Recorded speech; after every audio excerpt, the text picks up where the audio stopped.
Matthew 24, Luke 17, Luke 21, and Mark 13, Jesus is speaking of end-time prophecy.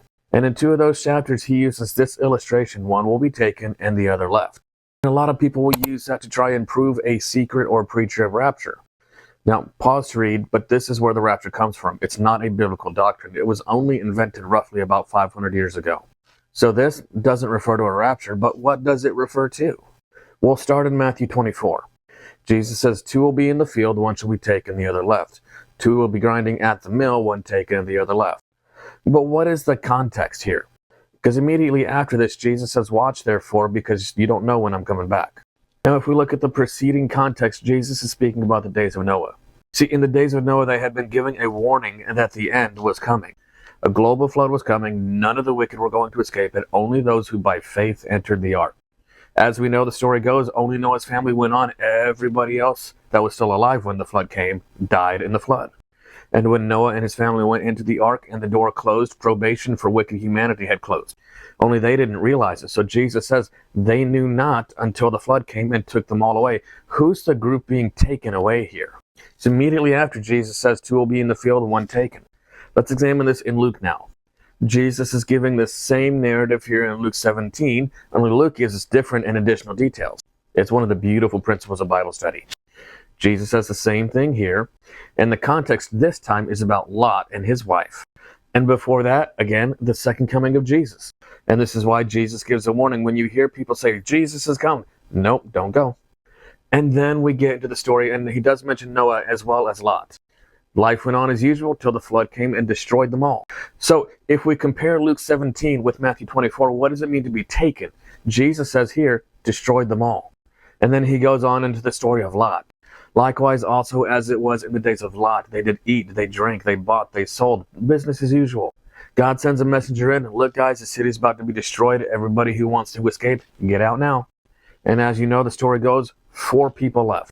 Lot had at least 2 other daughters who had married men of Sodom, and the Bible says they laughed at him. They didn't escape.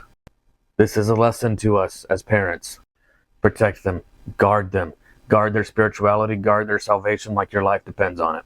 This is something that Lot failed to do. He lost 2 of his daughters. But the Bible goes on. These people in Sodom, they didn't realize their day of probation had closed. They got up that morning expecting to do the same round of sins they had always been doing. And the Bible says the same day that Lot and his daughters left Sodom, it was destroyed.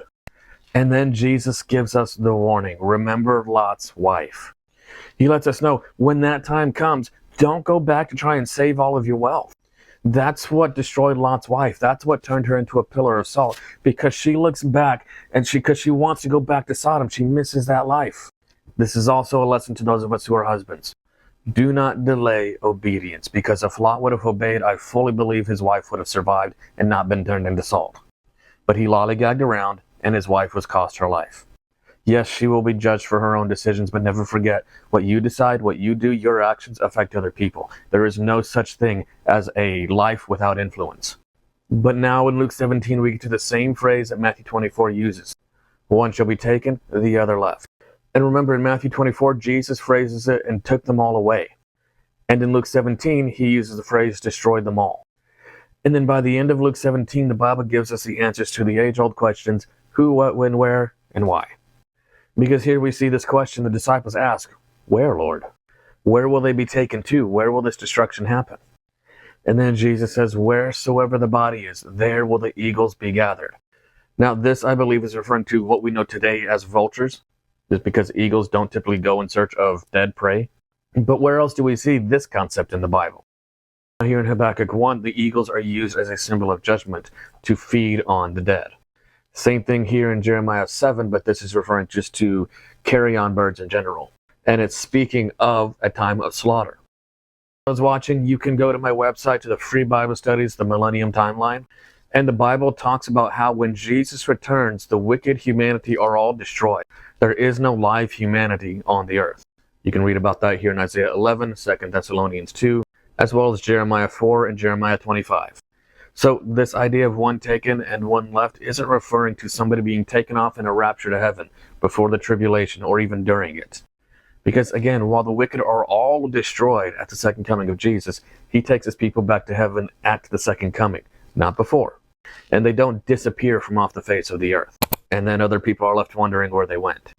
As far as the righteous go, when Jesus returns, his dead saints are resurrected back to life.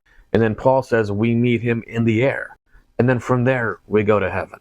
So this idea of a rapture, not biblical.